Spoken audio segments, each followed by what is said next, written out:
Out in the middle of the Pacific Ocean during 1944, the Marshall Islands stretched across the water like fragments of a broken necklace, narrow coral strips rising from an endless blue void where ocean met sky in every direction.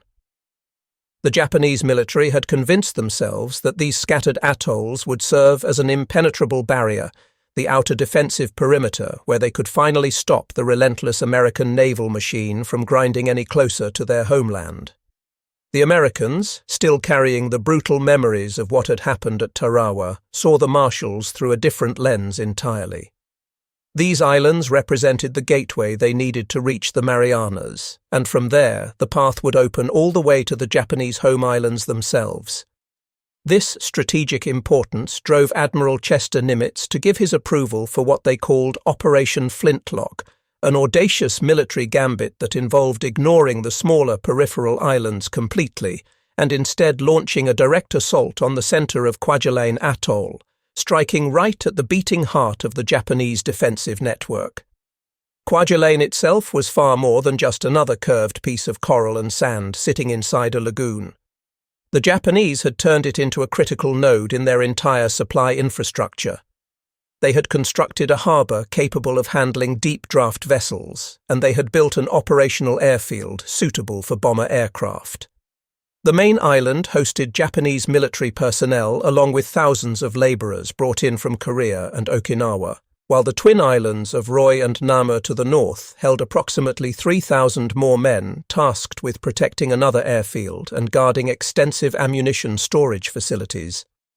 The defensive preparations were formidable by any standard.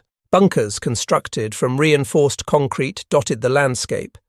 Heavy naval artillery pieces measuring 127 mm sat in prepared positions. Anti-tank guns of 75 mm caliber waited in ambush, and heavy machine guns nested in underground shelters turned the entire atoll into what seemed like an impregnable fortress built from steel and determination. The commanders in Tokyo had issued unambiguous orders to the garrison. Fight until the last bullet was expended, which meant everyone understood this confrontation would be utterly merciless. But the Americans coming ashore this time would be fundamentally different from the inexperienced troops who had waded into the nightmare at Tarawa.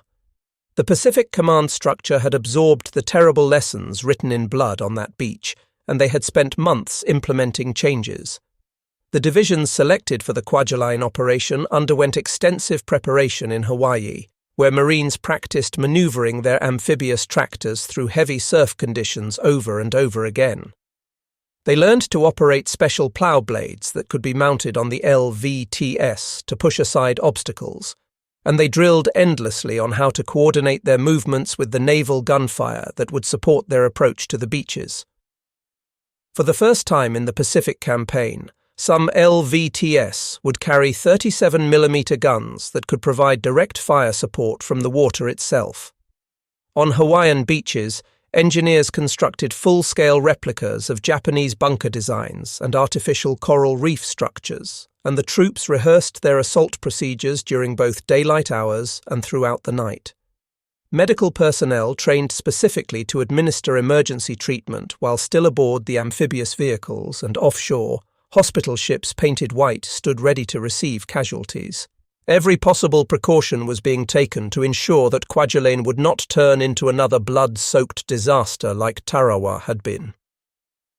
The opening phase of Operation Flintlock actually began in late November of 1943, when American aircraft and naval vessels started raining destruction down on the various islands throughout the Marshalls. Starting on the 4th of December and continuing almost without pause, the skies above those islands trembled constantly with the sound of airplane engines and the whistle of falling ordnance. Week after week, B-24 heavy bombers and American warships maintained a punishing bombardment schedule, systematically reducing Japanese airfields, fortifications, and defensive structures to rubble. The American Army's 7th Infantry Division received orders to assault the southern portion of Kwajalein Island, while the 4th Marine Division drew the assignment of capturing the twin northern islands of Roy and Nama. Before the main landing forces could enter the lagoon safely, advance units needed to seize the small islets around the atoll's perimeter, establish artillery positions on them, and secure safe passage corridors for the primary assault waves. Dawn broke on the 31st of January in 1944, and around 3:30 in the morning, while the sky was still mostly dark with just the first hints of light appearing, Marine reconnaissance teams suddenly descended on the tiny islets designated Jacob, Ivan, Albert, and Abraham along the atoll's outer reef. They overwhelmed the minimal resistance quickly and immediately began transforming these small pieces of land into artillery firing platforms.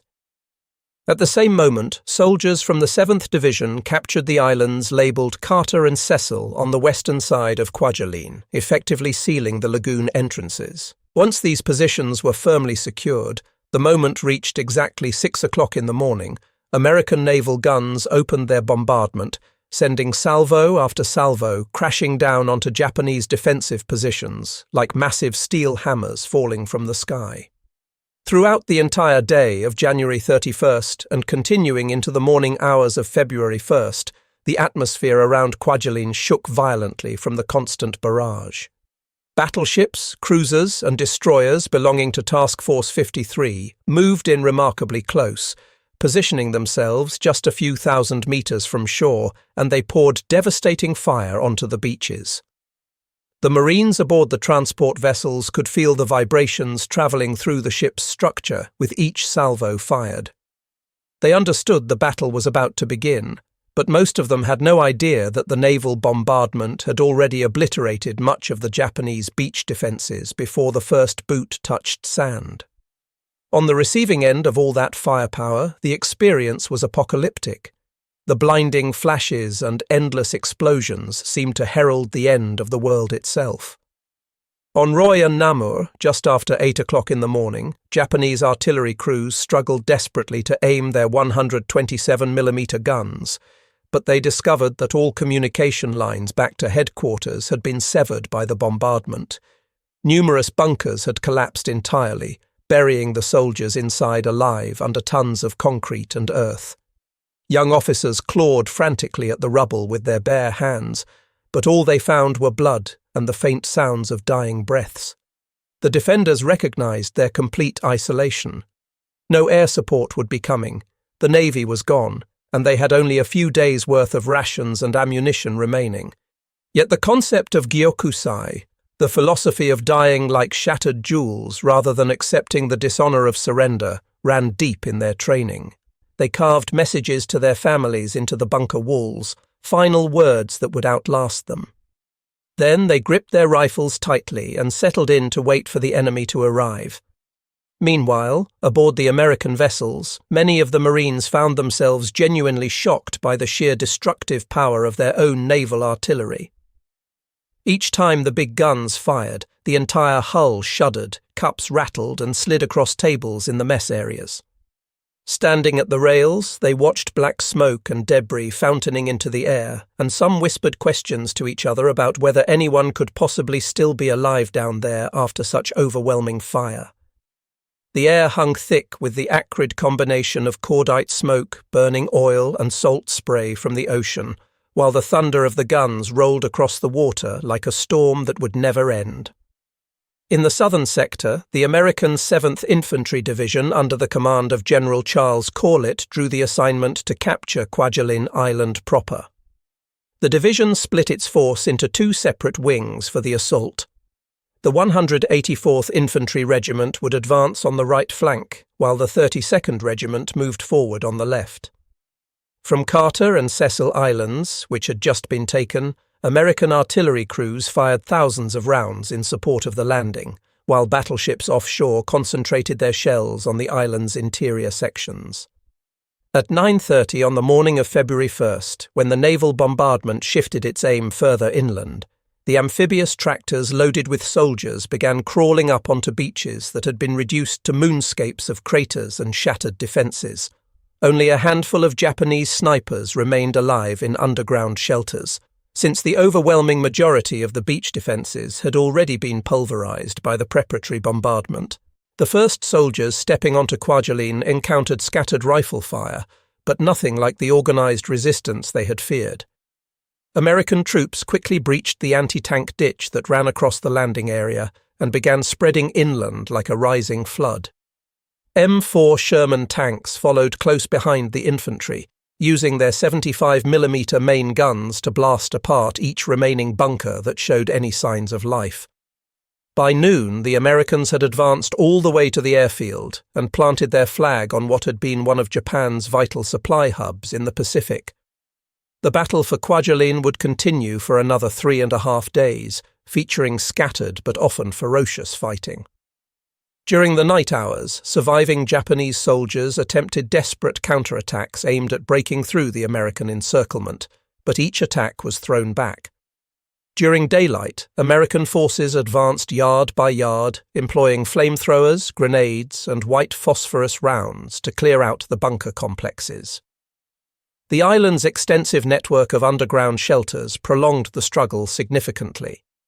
Many Japanese soldiers refused any possibility of surrender, instead choosing to mount bayonet charges and suicidal rushes against American positions. By the morning of February 4th, the 184th Regiment had driven the remaining enemy forces into the island's final corner, while the 32nd Regiment secured the warehouse areas and barracks complexes. At 10:30 that morning, the last pockets of organised resistance were eliminated. The casualty figures revealed the overwhelming disparity in combat power. 177 Americans had been killed and approximately 1,000 wounded, while nearly 5,000 Japanese troops and Korean labourers had been virtually annihilated, with only a few dozen taken alive as prisoners. Analysts estimated that somewhere between 50 and 75% of the Japanese defenders had been killed during the initial bombardment phase, before the ground battle had truly begun in earnest. Meanwhile, in the northern sector, the 4th Marine Division faced circumstances that proved considerably more complicated. The island of Roy on the western side was assigned to the 23rd Marines, while Namur in the east, which was densely covered with palm trees and reinforced bunker complexes, fell to the 24th Marines. The operational plan called for simultaneous landings at 10 o'clock on the morning of February 1st, but shortages of amphibious tractors, with only about 20 LVTAS armed with 37mm guns and several dozen LVT-2s available, combined with confusion during the assembly of the assault waves, forced commanders to delay H-hour until 11:10. During the intervening time, artillery batteries positioned on the recently captured islets continued pounding their targets, while carrier-based fighter aircraft patrolled the skies overhead, preventing any Japanese aerial response. At 11:33, the first wave of amphibious tractors carrying the 23rd Marines surged through the surf onto Roy's beaches. Landing craft mounted with rocket launchers saturated the shore with fire, while the LVTAS fired their guns into the shattered palm groves. As the dust and smoke began to clear, Marines splashed ashore, crossing over a 3-metre-wide anti-tank ditch and scrambling across bomb craters that had filled with water. Within 20 minutes, they had reached their first objective, labelled O1, which sat just a few hundred metres inland from the beach. The remaining defensive positions were systematically knocked out by Sherman tanks firing precisely aimed 75mm rounds. Captain Scales's company, which had expected to encounter heavy resistance, instead found themselves facing only a few isolated snipers positioned atop collapsed bunker structures. By late afternoon, the cruiser Santa Fe delivered a concentrated bombardment against the defensive positions in the centre of Roy Island, allowing infantry units to capture the airfield and warehouse facilities. During this advance, a young Marine named Private First Class Richard Anderson spotted a Japanese grenade landing among his fellow Marines. Without hesitation, he threw himself on top of the explosive device to shield his comrades from the blast, sacrificing his own life in an act of extraordinary heroism that would later earn him the Medal of Honor. By 1800 hours, Roy Island was declared secure, with organised resistance at an end. Namur, however, transformed into a bloody and prolonged nightmare. As the 24th Marines crossed the anti-tank ditch and pushed forward into the shattered palm forests, they found themselves drawn into a confusing labyrinth created by debris and fortified bunker complexes. Units lost contact with each other in the chaos. Japanese fire seemed to come from every direction simultaneously, and every single yard of forward progress cost blood. Captain John Power led a charge forward, hurling grenades to silence a machine gun position, then pressed on to destroy another concrete bunker. While shielding his men from enemy fire, he was mortally wounded, and his ultimate sacrifice would later be recognized with the Medal of Honor. On Namur, every yard of ground was purchased at a terrible price in casualties. Combat engineers worked to set demolition charges to clear obstacles, but barbed wire entanglements and fallen palm trees constantly tripped up the advancing troops. Japanese machine guns fired through the tree trunks, their 7.7mm rounds splintering wood and ricocheting into Marines who were crawling forward on their bellies. Many were forced to press themselves completely flat against the ground, planting explosive charges at bunker entrances and then retreating quickly as flames roared out from the openings. Sweat and coral dust blinded the men, forcing them to constantly wipe their eyes just to see what lay ahead. For many young Marines, this represented their first real experience of genuine combat. Some fired their weapons with their eyes squeezed shut, only daring to look once the immediate gunfire had stopped. On the afternoon of February 1st, tragedy struck Namur in an unexpected and devastating way. As an American engineer team worked to demolish a warehouse structure along a pathway they called Nut Lane, no one realized the building concealed Japanese torpedo warheads in storage. The resulting explosion erupted like a thunderclap, sending a towering column of fire and smoke high into the sky. The shockwave from the blast shook the entire island, hurling Marines through the air like ragdolls, killing 20 men instantly and wounding over 100 others. For several moments, the assault stalled completely as debris rained down from the sky amid the cries and screams of wounded men. Officers scrambled to reorganize their units, evacuate the casualties, and pull the scattered forces back together amid scenes of absolute devastation. During the night of February 1st continuing into the 2nd, the surviving Japanese soldiers launched infiltration attacks and small banzai charges against American positions. In the pitch darkness, silhouettes carrying bayonets rushed forward out of the shadows.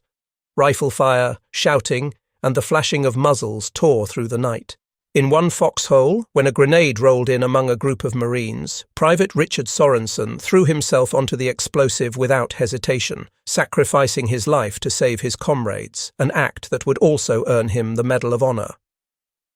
Throughout those tense hours of darkness, Navy corpsmen worked tirelessly, binding wounds while listening to the moans of injured men all around them.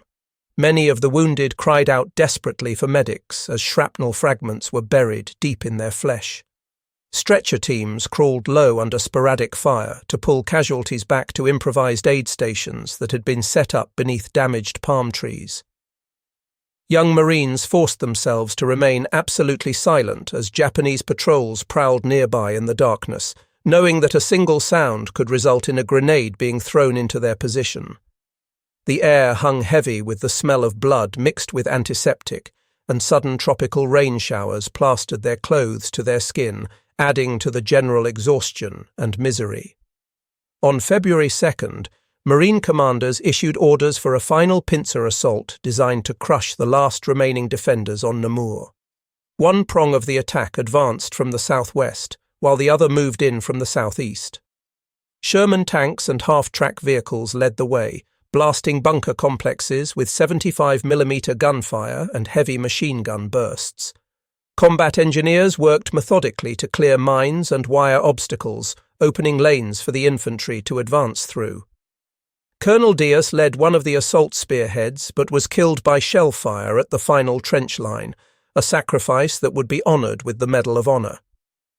By midday, the sound of gunfire gradually dwindled and then fell silent entirely.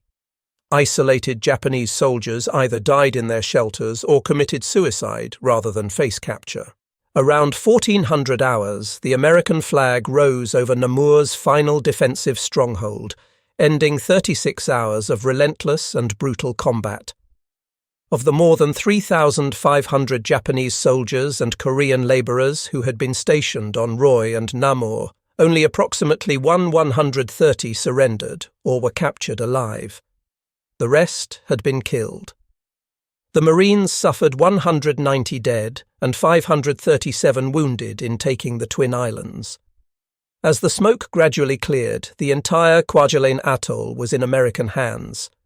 The aftermath presented a landscape of charred palm trees, shattered concrete bunkers, and beaches littered with the wreckage of war. Engineers immediately began the work of converting Roy and Namur into forward operating air bases. Within just days, B-25 bomber aircraft and fighter planes were flying missions from the newly captured runways, striking targets at Eniwetok and Saipan, and cutting the supply routes that ran from Truk back to Japan. The victory at Kwajalein shortened the timetable for the assault on the Marianas by 6 full months, proving beyond any doubt the effectiveness of the island-hopping strategy and forcing Japanese military planners to completely rethink their defensive concepts. No longer could beach fortifications be expected to withstand the overwhelming firepower of American naval bombardment. From this point forward, the Japanese military shifted toward building defense in depth, employing tactics that would later be seen at Peleliu, Iwo Jima, and Okinawa. On the night of February 4th in 1944, as the guns finally fell silent across the atoll, illumination flares lit up the skies above Kwajalein Lagoon. On the beaches below, American soldiers used those rare quiet hours to bury their fallen comrades in the sand, while others held memorial services at sea. The tolling of bells from the hospital ships blended with the sound of waves lapping against the coral shores, creating a scene that was both solemn and deeply haunting. The next objectives had already been identified: Eniwetok and the Caroline Island chain. But many of the men had not yet dried the tears they had shed for lost brothers in arms. The severely wounded were evacuated back to Pearl Harbor, while the rest of the troops immediately began the work of building new runways, repairing damaged pier facilities, and clearing away the ruins of battle. They understood that their youth had been traded for a base they would likely only occupy for a few months before the whole process started again, as they pressed further westward. With Roy, Namur, and Kwajalein transformed into forward operating bases, B-25 squadrons soon began conducting strikes against Eniwetok, Truk, and the Palau Islands.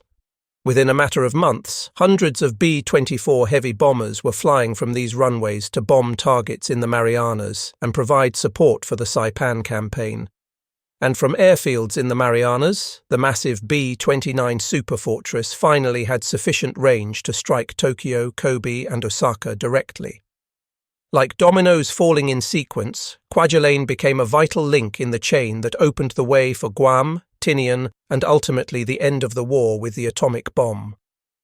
Years later, veterans would recall that it all began on strips of sand they had once thought were insignificant. Yet behind the victory lay those who would never be remembered properly. Thousands of Japanese soldiers died without proper graves, and countless Korean laborers had been forced to fight or perform brutal labor under terrible conditions that were not of their choosing. As American troops methodically cleared the bunker complexes, they discovered diaries filled with expressions of homesickness and apologies written to families far away who would never read them. Some Marines kept small mementos they found: a handkerchief, a piece of kimono fabric, a packet of cigarettes. Whatever side of the conflict they had fought on, these too were victims of a war that existed far beyond their control. Their sacrifice serves as a stark reminder of war's terrible cost in human lives and suffering. Kwajalein represented far more than just a tactical triumph on the battlefield. It became the successful proving ground for all the painful lessons that had been learned in blood at Tarawa. Amphibious tractors, tanks, and naval gunfire now operated in seamless coordination with each other. Artillery batteries were positioned on small captured islets to provide direct fire support, while naval gunfire pressed in close to the beaches and air power delivered continuous bombardments without pause. These tactical innovations became the standard blueprint for the remainder of the Pacific campaign. The individual stories of Richard Anderson, John Power, Richard Sorensen, and Colonel Diaz became enduring symbols of sacrifice and valor that would be told and retold for generations. And on that quiet night, as gentle waves lapped against the coral shores of Kwajalein, their vow still echoed across the water. They would keep moving forward, advancing island by island, until this war was finally ended and peace could return to these distant islands in the Pacific. The scale of the bombardment that preceded the Kwajalein landings was unlike anything previously seen in the Pacific theatre. Naval commanders had learned from Tarawa that insufficient preparatory fire led directly to unnecessary casualties among the landing forces. At Kwajalein, they were determined not to repeat that mistake. Battleships positioned themselves at what would have been considered dangerously close range in earlier naval warfare, deliberately accepting some risk to their own vessels in order to deliver more accurate and devastating fire. The battle wagon's main batteries, firing shells that weighed as much as small automobiles, could crack open the thickest concrete bunkers the Japanese had managed to construct. Cruisers added their own weight of fire, while destroyers darted closer to shore to target specific defensive positions that had been identified through aerial reconnaissance. The Japanese garrison watched this approaching doom with a mixture of resignation and determination. Many of the defenders were veteran troops who had been fighting since the early days of the war. They had seen the tide turn at Midway, watched as Guadalcanal slipped from their grasp, and understood that the strategic initiative had shifted permanently to the Americans, yet military discipline and cultural conditioning kept them at their posts. In letters and diary entries later recovered from the ruins, Japanese soldiers wrote about their certainty that they would not survive, but also about their determination to inflict maximum casualties on the enemy and delay the American advance for as long as possible. Some wrote poetry in the classical style, comparing themselves to cherry blossoms falling in their prime. Others were more pragmatic, carefully inventorying their remaining ammunition and planning how best to employ it during the coming battle. The Korean and Okinawan labourers caught up in the defence of Kwajalein occupied an even more tragic position. Conscripted or coerced into service, transported far from their homes to build fortifications on islands they had never heard of, many did not even speak Japanese fluently. When the American bombardment began, they huddled in whatever shelter they could find, possessing neither the weapons to fight effectively nor any hope of escape. Some Japanese soldiers would later recall seeing these labourers simply sitting in corners of bunkers, hands over their ears, waiting for the end. Their deaths would not even be counted separately in many casualty reports, simply lumped together with Japanese military losses as if their lives and choices had been identical. The American soldiers and Marines approaching Kwajalein came from every corner of the United States. Farm boys from Iowa worked alongside factory workers from Detroit. The 4th Marine Division was relatively new, having only been activated in 1943, which meant many of its members were experiencing their first combat. The 7th Infantry Division, by contrast, had already fought in the Aleutians, though that cold weather campaign had not really prepared them for the challenges of tropical island warfare. In the crowded transport ships, men dealt with pre-battle anxiety in different ways. Some obsessively cleaned and re-cleaned their weapons. Others wrote letters home that they hoped would not become their last words to loved ones. Card games broke out in every available space, less about gambling than about creating something normal and familiar in the hours before the chaos began. The religious services held aboard the transports took on special significance. Chaplains of various faiths found themselves addressing congregations that included men who had never been particularly religious in civilian life, but now sought whatever comfort faith could offer. The prayers were straightforward: for courage, for the safety of the man next to you, for the chance to see home again. Some men made promises to God that they fully intended to keep if they survived. Others simply sat quietly, trying to find some inner reservoir of strength to draw upon when the ramp dropped and they had to run forward into gunfire. The initial waves hitting the beaches at Kwajalein experienced something surreal, After all the anxiety and preparation, after the deafening bombardment that seemed like it would never end, many Marines and soldiers found themselves running across beaches where resistance was minimal or non-existent. The overwhelming firepower had done its job perhaps too well. Entire defensive positions had been simply erased, buried under tons of sand and debris. Bodies of Japanese defenders lay twisted among the wreckage, killed before they even had a chance to fire their weapons. For young men who had psychologically prepared themselves for a desperate fight for survival, the relative ease of the landing was almost disorienting. Some later admitted feeling cheated of the chance to prove themselves, though they recognized the absurdity of that emotion. But as the assaulting forces pushed inland, the fighting intensified. The Japanese defenders who had survived the bombardment, whether through luck or by being positioned in particularly sturdy shelters, fought with the desperation of men who knew death was inevitable, but were determined to make it costly for their enemies. Machine gun positions that had seemed destroyed suddenly opened fire from new angles. Snipers who had waited patiently through the entire bombardment now picked their targets carefully, knowing they would likely only get a few shots before being located and killed. Every pile of rubble might conceal a soldier with a rifle or a grenade. Every intact structure had to be approached as if it were a death trap, because frequently it was. The fighting on Namur proved particularly difficult because the island's vegetation had not been as thoroughly destroyed as the more exposed portions of Kwajalein. Palm trees, even when shattered and burned, provided concealment and cover. The Japanese had prepared fighting positions throughout the palm groves, connected by trenches and underground passages that allowed defenders to appear, fire, and disappear again. American Marines found themselves in a three-dimensional battle, having to watch for threats from ground level, from elevated positions in the surviving trees, and from underground. The stress of this constant vigilance wore men down as much as the actual fighting. Every sense had to remain alert. The smell of death hung heavy in the humid air, mixing with the scent of explosives and vegetation. The sounds of battle created a chaotic symphony. Rifle cracks, machine gun bursts, the whoosh of flamethrowers, the screams of wounded men in multiple languages. The role of Navy corpsmen during the battle cannot be overstated. These medical personnel, attached to Marine units but technically sailors rather than Marines, operated under the same fire as the infantrymen but carried no weapons themselves. Their job was to respond when someone shouted, "Corpsman!" and to provide emergency medical care under impossible conditions. A corpsman might find himself trying to stop arterial bleeding while bullets zipped past his head, or attempting to treat sucking chest wounds while crouched in a shell crater filling with water. The Marines developed an almost reverent respect for these medics who repeatedly exposed themselves to danger to save others.